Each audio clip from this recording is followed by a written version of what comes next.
Story number one. What more can scientists and explorers discover? If you haven't been keeping an eye on certain stories about like scientific exploration, NASA, the depths of space, I mean, all explorers have gone above and beyond the call of duty, but it has people wondering how much more can they explore?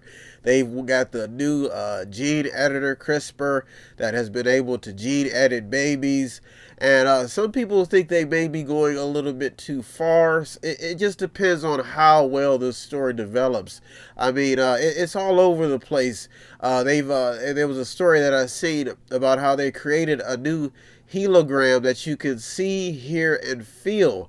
Now, these are just new stories that are emerging in scientific exploration, and they're even finding out that the galaxies, the universe may be a little bit more complicated than they once imagined. Now, we're living in a day and age where they've got probably robots all over space on Mars. So they're seeing things that people wouldn't have thought of at the turn of years ago before we had all this new technology.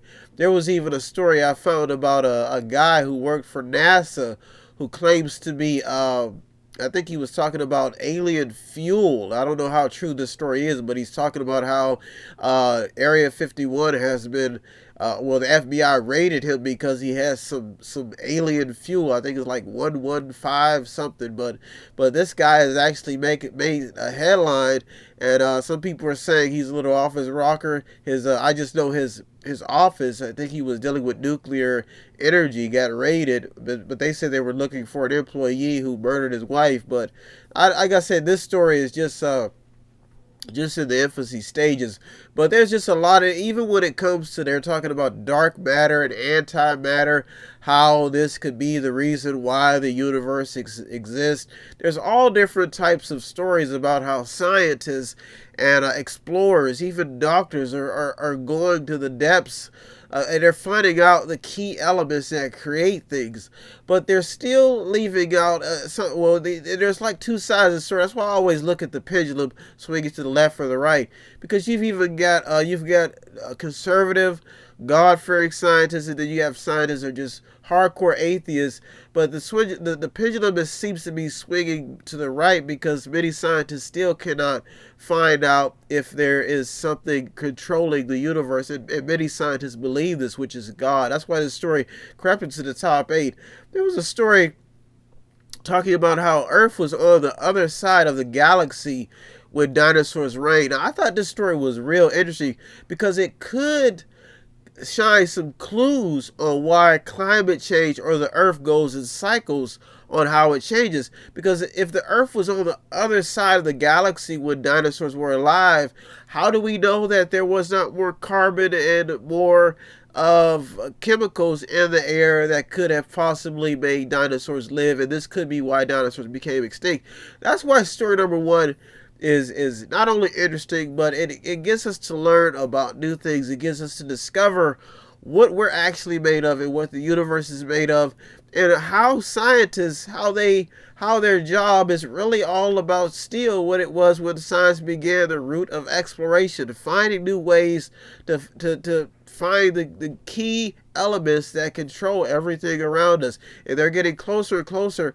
But with God in the picture and people's belief in religion and God, how far can these scientists and explorers go before it just gets to the point where people say, hey, you may want to take your hands off of it. If God is clean, you've wiped the table too much. You're trying to figure out too much, and pretty soon you'll probably have to be with God if you tamper with too many things. I mean, they're finding ways to treat cancer, new health supplements, but all this stuff costs money, and people are funding these new scientific, even with electric cars and finding out new ways to create.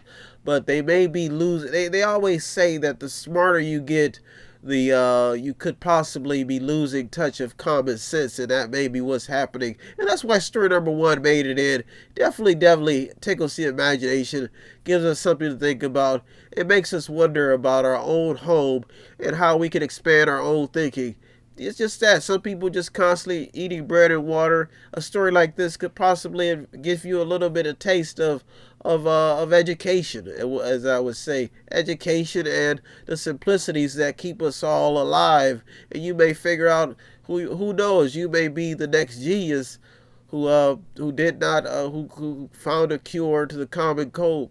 Who knows? And that's why story number one crept this way. You're in the Meat Hitter with me, Brown West, where I'm discovering new ways to listen to the Tupac CDs and Machiavelli and finding out that maybe the spirit of Michael Jackson is still alive in Never Never Land. Who knows? And that's why I'm here to give you the top 8 headlines and developing news stories that made it in every week. If you yourself want to be a contributor or help out, I have to remind you that I just watched the pendulum float from the right to the left and find a story staying in the middle. The top 8 stories for you. So if you want to be a contributor, it does not take much. All you have to do is visit. It's above my head, METHOD, the number 8, INC.com, method8inc.com, where you can buy something, click on something, watch something, read something, or to sponsor a program. Let me tell you, I just stay in the middle, navigating over 200 or more stories a week. If you want to go to the website, you can check out the stories that almost made it in or did make it in your own time. But this is what I'm here for, giving you what you need, your daily dose of vitamin news, reminding you that I'm just in the middle. The media, the journalists, the people on the front lines, they deserve most of the credit. I just navigate the stories, figure out which stories are popping, or as my one cousin would say, crack-a-lackin'. These are the stories that are in the news, in the media. And if you want to be a part of Method 8 or do anything for us, contribute in any way, helping out the artists as much as I can, serving the public, all you have to do is visit METHOD, the number 8, INC.com, method8inc.com, where you can buy something, click on something, watch something, read something, or to sponsor a program. Every little bit counts. If you need help, then dial your operator. Have no fear, fellow citizens. The Mediator is here.